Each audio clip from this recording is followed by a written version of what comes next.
Morning, જય શ્રી કૃષ્ણ બધાને. તો આજે છે સેટરડે 20 તારીખ અને બહારનું તાપમાન જોવા તમને વેધર બતાવું. આજે છે 10 ડિગ્રી અને ક્લાઉડી છે. તડકો નીકળું કે ના નીકળું વિચારતો હોય એવું લાગી રહ્યું છે.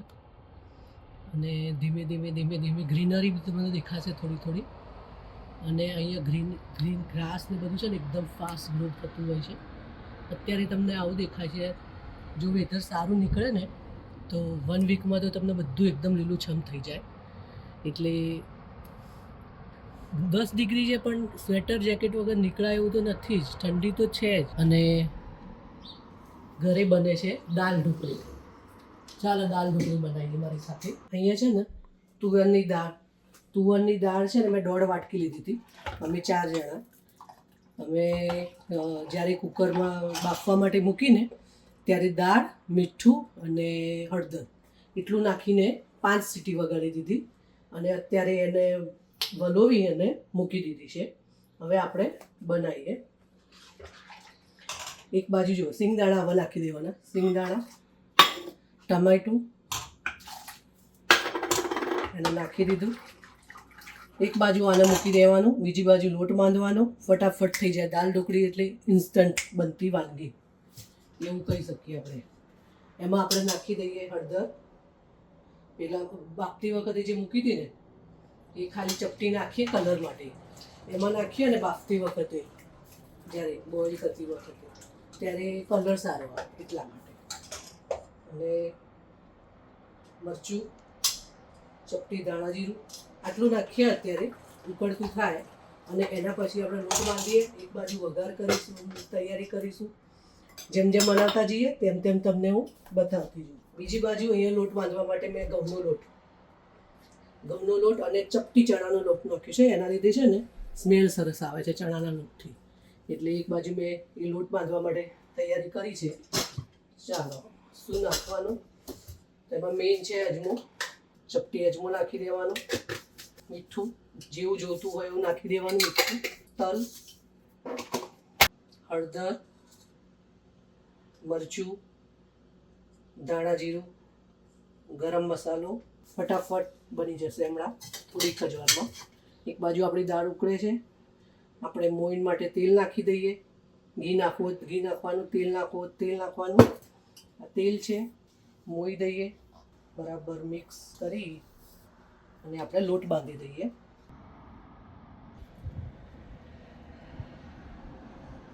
લોટ બંધાઈ ગયો છે. એને આપણે 10 મિનિટ માટે સાઈડમાં મૂકી દઈએ. ત્યાં સુધી આપણે જોઈ લઈએ કેટલા આવી છે. ઉકળવા મળી છે દાળ. છે ઢોકળી છે ને કાપીને ત્યારે જ નાખવાની જ્યારે ઉભરો આવે. હજી આનું વઘાર કરવાનું બી બાકી છે, એ છેલ્લે જ કરવાનું. અને ઢોકળી બી ઓલવેઝ એક ઉભરો આવે પછી જ નાખવાની. એના પહેલાં નાખીએ ને તો લૂંદો થઈ જાય. જેવી આપણે જોઈએ છે એવી ના બને. એટલે હવે ઉભરો આવી ગયો છે. આપણે 5 મિનિટ લોટને જરાય થવા દઈએ અને પછી કાપીને ઢોકળી એમાં એડ કરીએ. બી ઓસાઈ અને રેડી થઈ ગયા છે. એક બાજુ દાળ થાય છે. અને એક વાત કરવી હતી કે આ છે ને મની પ્લાન્ટ અને મીઠો લીમડો લાસ્ટ યર મેં જ્યારથી વાયા છે ત્યારથી આવડા જ છે. મોટા થતા જ નથી પણ સુકાતા બી નથી. એવું લાગશે કે એકદમ ફ્રેશ વાયા હોય ને એવું. તો તમને ખબર હોય તો કહેજો જરાક કેવી રીતે એનો ગ્રો થાય અને કેમ મારું આટલે સ્ટોપ થઈ ગયું છે એટલે ખબર નહીં પડતી. તો તમને લોકોને ખબર હોય તો જરા કહેજો. લાસ્ટ વીક મેં એની માટી બી ચેન્જ કરી છે આ વખતે. તો કંઈક ફરક પડે અને જેથી તડકો એમને સીધો લાગે નહીં. મતલબ અંદરની સાઈડ જ મૂકીએ છીએ. આ બધું બહાર તો મુકાયું છે નહીં. એટલે હવે જોઈએ તડકો વડે ને કદાચ કંઈક ફરક પડે તો ખબર નહીં. પણ તમને લોકોને ખબર હોય કે ગ્રો કેવી રીતે થાય તો કોમેન્ટ કરીને જણાવજો જરા. લોટ બરાબર મસળી દઈએ. 10 મિનિટ જેવું થઈ ગયું છે. આપણી દાળ એક બાજુ ઉકળે છે. ગુલ્લું બનાવીને વળવા માંડ્યા છીએ. પતલી રાખવાની, બહુ જાડી નહીં રાખવાની. જાડી હોય તો મજા ના આવે ખાવાની. દાળ બી બને ને એટલી આ છે ને પતલા જેવી જ રાખવાની. બહુ જાડી ને એટલે જ્યારે આ નાખીએ ને ઢોકળી નાખીએ ને ઉકળે ને એટલે જાડું થઈ જાય. એમાં જો પછી ખાવામાં 5 મિનિટ તમે લેટ પડો તો ડગડા જેવું થઈ જાય. શાક જેવું. એટલે ગરમ ગરમ બનાવવાની ને ગરમ ગરમ જમવા બેસી જવાનું. દાળ ઢોકળી આપણે ગુજરાતીના ઘરમાં ક્યારે બોલે? સન્ડે, સેટરડે સન્ડે બધા હાજર જ હોય એટલે ખાવાનું બનાવવાની અને ગરમા ગરમ ખાઈ લેવાની. જો આવી પતલી રાખવાની, એનાથી બી પતલી તમને ગમતા હોય તો કરી શકો. આટલી હોય તો બરાબર લાગે છે મને, અમે આટલી કરતા હોઈએ છીએ. અને ફટાફટ કાપીને નાખી દઈએ. ટાઈમ થઈ ગયો છે, 1 વાગી ગયો છે ખાવાનો ટાઈમ. અને શ્રીજીભાઈની ફેવરેટ છે, નહીં નીકળશે એટલે ફટાફટ બેસી જશે ગરમા ગરમ ખાવા શ્રીજી. તો આ રીતે કાપીને, અને અમે 4 જણા છીએ, એના વચ્ચે હું 3 રોટલા જેવું નાખતી હોઉં છું વણી અને કાપી. તો ઇનફ થઈ જાય છે અમારે બધાનું. કદાચ થોડી વાટકી વધતી બી હોય ઘણી વખતે. તો તમારે જેવી જુઓ, તમને જાડી ગમતી હોય, પતલી ગમતી હોય, એ રીતે તમારે નાખી દેવાનું. તો હું 3 રોટલા વાણીને નાખી દઉં, પછી મળીએ. એમાં આપણે મરચું લીલું 1 નાખી દઈએ, ભૂલી ગઈ હું. અને આદું બી તમે નાખી શકો છો, તમને ગમતું હોય. છોકરાઓને ઘણી વખતે ભાવે ના ભાવે એવું હોય તો તમે આદું નાખજો. દાળમાં આદું બહુ સરસ લાગે. એટલે અત્યારે અવેલેબલ નથી, આજે ફિનિશ, શાકભાજી ફિનિશ, એટલે કોથમીર, આદું બધું ફિનિશ થઈ ગયું છે. 1 ટામેટું, ડુંગળી, બટેકા પડ્યા છે. એટલે કહેવાનો મતલબ અત્યારે આદું અવેલેબલ નથી, નહીંતર હું નાખતી હોઉં છું. તો તમને ગમતું હોય તો તમે નાખી શકો. તો અહીંયા દાળમાં મેં છે ને 3 રોટલા વણી નાખી દીધા છે, જે રીતે અમને જુઓ છે. અને દાળ જ્યારે ઢોકળી અડધી ચડી જાય ને, અડધી, એટલે એનો વઘાર કરવાનો. વઘારનો ટાઈમ બી થઈ ગયો છે લગભગ. પણ પહેલાં એકવાર આપણે ગોળ નાખી દઈએ. ગોળ અને ખટાશ બંનેનું બેલેન્સ કરીએ ને એટલે બહુ મસ્ત લાગે. ખટાશ એટલું જ ગળપણ નાખવાનું. ખટાશ નાખીએ આપણે છેલ્લી વખતે વઘાર્યા પછી. એ પહેલાં આપણે ગોળ નાખી દઈએ. તમને જેટલું ગળ જોવે એટલું તમારે ગોળ નાખવાનું, પણ બંનેનું બેલેન્સ થાય ને તો દાળ બહુ સરસ લાગે. એટલે આપણી ઢોકળી બી અત્યારે લગભગ અડધી થઈ ગઈ છે. ચાલો વઘારની તૈયારી કરીએ. વઘાર માટે અહીંયા તેલ મૂકી દીધું છે. આના સાઈડમાં ગેસ ચાલુ કરી ધીમા તાપે ચડાવી દીધું છે. દળી એ બાજુ બી ચડવા મળે, આપણે વઘાર કરીએ. વઘાર માટે અહીંયા 1 સૂકું લાલ મરચું, તજ, 2 લવિંગ, આ તમાલપત્ર અને આ ફૂલચક્ર અને આ મીઠો લીમડો છે. દાળ છે ને આ નાખી જોજો. કોઈ બી આપણે જે પિકલ મસાલો હોય ને, અથવા મેથીઓ મસાલો જે તમે કહેતા હોય, એ આ રેડી જ છે મારી પાસે. મેં ઘરે નથી બનાવ્યો, દીપનો અહીંયા મળતો હોય છે. તો એ મસાલો હું નાખું છું વઘારમાં જ નાખવાનો, પેલામાં નહીં. એટલી સરસ સ્મેલ આવશે ને, તો તમે રેગ્યુલર એનો યુઝ કરશો. હું રેગ્યુલર દાળમાં જે આપણે અથાણાનો મસાલો હોય ને, મેથીઓ મસાલો, એ યુઝ કરતી જ હોઉં છું. એટલે સ્પેશિયલ એના માટે જ છે. આ બોટલ રાખી જ મૂકું છું. તો આપણે એને યુઝ કરીશું. નાખી જોજો, ખરેખર બહુ મજા આવશે. જે નાખતા હશે એને ખબર હશે કે એનો ટેસ્ટ કેવો આવે. તો આપણે વઘાર ચાલુ કરી દઈએ.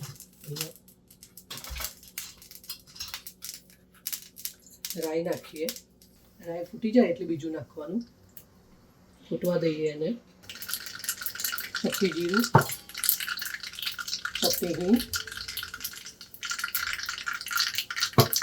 કલર માટે ચપટી હળદર નાખીએ કલર માટે. અને આપણે આ પિકલ મસાલો નાખી દઈએ.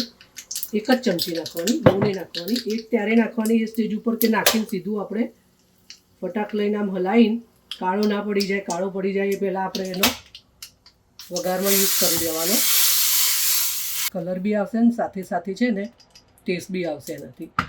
અને ઉપર જો તમે ડીશ ઢોકી દેતા હોય તો સારી વસ્તુ છે. એની સ્મેલ જલ્દી જાય નહીં. વઘાર કરીને ઉપર ડીશ ઢોકી દેવાનું. અહીંયા ઉભરાય ને આ બધું ખરાબ બહુ થઈ જાય છે, એટલે હું મૂકતી નથી. પણ જ્યારે બી વઘાર આમ થઈ જાય ને એટલે ઉપર થોડી ડીશ ઢોકી દેવાની 2 મિનિટ માટે. ઝટપટ દાળ ઢોકળી તૈયાર છે. હજુ ખટાશ ને બધું આપણે નાખીએ. અને જો ઉતાવળ હોય ને તો તમે 1 સીટી મારી દેવાની, ફટાફટ થઈ જશે. વેટ નહીં કરવું પડે કે ક્યારે બનશે કે સિજવા દઈએ કે કશું બી. તો 1 સીટી મારી શકો તમે. હવે આપણે એમાં ખટાશ નાખી દઈએ. ખટાશનો વાળો અહીં છે ને એક મિસ્ટેક થઈ ગઈ. મિસ્ટેક એ કે આ તમને બતાવ્યું, પણ હુળ વઘાર કરવામાં આ ખડા મસાલા અને મીઠું લીમડુંને ભૂલી ગઈ. એટલે ફરીથી એક ડોકલી અને 1 ટેપું તેલ લીધું અને એમાં આપણે ફરીથી જરા સોતે કરીને અને નાખી દઈએ, કારણ કે વિધાઉટ આ બધા મસાલા તો દાળ ઢોકળી અધૂરી કહેવાય. એટલે વાતોમાં વડા થઈ જાય એવું કામ થયું અત્યારે આજે મારી જોડે. એ વ્લોગ બનાવવાની દોડમાં મેઇન જે ઇન્ગ્રીડિયન્ટ છે ને એ જ રહી ગયા છે મારા. તો આપણે અહીંયા થોડા સોતે કરી અને એના દાળ ઢોકળીમાં નાખી દઈએ. તો આવું બી થઈ શકે છે. અહીંયા સોતે થઈ ગયું છે, એને પેલી દાળમાં નાખી દઈએ. ઓલરેડી આપણી દાળ ઢોકળી રેડી જ છે, પણ આના વગર તો બધું અધૂરું લાગે મને. જો આ બાજુ લાવી દીધું હવે, અને મોટું વાસણ લેવાનું, નહીંતર આવું બધું છટાછટ ઉડો છે. અહીંયા આનું દાળ ઢોકળી માટે મારું આ સેટિંગ છે કુકર, એટલે હું આમ જ બનાવતી હોઉં છું. આમ જ બાફી દઉં ને મને પછી આ રીતે વઘારી દેતી હોઉં છું. તો અહીંયા આપણી રેડી છે. અને ખટાશ માટે આજે મેં છે ને ગોળ અને આંબલીનું પાણી થોડું બનાવી રાખેલું. ગોળ થોડો નાખ્યો હતો, એટલે પેલામાં બી આપણે એક્સ્ટ્રા નાખ્યો. થોડું આમાં નાખી દઈએ. એમાં તમે લીંબુનું રસ બી યુઝ કરી શકો છો. પછી આપણે ત્યાં આંબોળિયા કેરીના થતા હોય છે એ બી વાપરી શકીએ. કાચી કેરી અત્યારે તો તમારે ત્યાં અવેલેબલ હશે તો એને તમે વાપરી શકો. બહુ મસ્ત થાય કાચી કેરીની દાળ. જ્યારે તમે દાળમાં કાચી કેરી નાખો ને તો એનો તો ટેસ્ટ જ અલગ આવતો હોય છે. પછી આપણે કોકમ ફૂલ કહીએ જે, એ બી તમે વાપરી શકો. પણ અહીંયા મેં આંબલીનો યુઝ કર્યો છે આજે. અધરવાઇઝ હું આમ લીંબુનો રસ નાખતી હોઉં છું. કોઈ મહેમાન આવે ત્યારે આંબલીનો રસ. આજે તમને મારી રેસીપી આપતી હતી તો મેં આંબલીનો રસ યુઝ કર્યો. આપણી દાળ ઢોકળી અહીંયા રેડી છે. આ સ્ટેજ ઉપર તમે દાણા નાખી દેવાના, કોથમીર. અને આપણે મીઠું છે ને જ્યારે બોઇલ કરીને ત્યારે જ નાખી દે. તો કોઈને વધારે ચડિયાતું જોતું હોય તો મીઠું બી ચાખી લેવાનું, ખટાશ ઘર પણ ચાખી લેવાની. આપણી બરિયાની અમે લેડીઝ સ્ટાફ હોય જે એને આદત જ હોય કે બને એટલે 4 વખત ચાખી લેવાની. અને જે રીતે તમારો ટેસ્ટ જોતો હોય એ રીતે તમારે જે ખૂટતું કરતું હોય એ નાખી દેવાનું. કોથમીર અત્યારે અવેલેબલ નથી નાખતી. તો આપણી ઢોકળી ધીમે ધીમે ચડે છે. અને એક બાજુ ભાખરી, આ જ લોટમાંથી હું ભાખરી બનાવતી હોઉં છું. તો એક બાજુ ભાખરી ચાલુ કરી દઉં, એક બાજુ ફોરમબેનને ઘી કેળા ખાવા છે તો ઘી કેળા આપણે બનાવી દઈએ. તમે લોકો બનાવો છો ઘી કેળા બનાવો છો તો કેવી રીતે બનાવો છો એ કોમેન્ટ બોક્સમાં જરા કોમેન્ટ કરીને એ બી કહેજો. તો અહીંયા 2 જણના અમારા ઘરમાં ભાવતા હોય છે ઘી કેળા, જિગ્નેશ અને ફોરમબેનને. હું ને શ્રીજી નથી ખાતા. તો અહીંયા ઘી ગરમ કરવા આપણે મૂકી દીધું. અહીંયા ધીમા તાપે આપણી ઢોકળી ચડે છે. હજુ તાંબા જેવી થાય, મજા આવે. કેળા નાખી દઈએ. એમાં છે ને ખાંડ અને ઇલાયચી પાવડર, બીજું કંઈ આવે નહીં. આપણે થોડી ઇલાયચી પાવડર નાખીએ અને ખાંડ છે બ્રાઉન ખાંડ, એને નાખી દઈએ. ફટફટ એને તો ખાલી નાખીને લાઈન અને કાઢી જ દેવાનું હોય છે. મારા સસરાને બહુ ભાવે દાદાને ઘી કેળા. દાળમાં શાક રોટલી હોય તો ઘી કેળા બનાવીને આપો ને એમને મજા આવતી. હલાવી દેવાનું, બીજું કંઈ ચડાવવાનું ના હોય એમાં. આ રીતે જ્યારે ઘી ગરમ થાય એટલે ચપટી ખાંડ, ઇલાયચી પાવડર બેનને નાખીને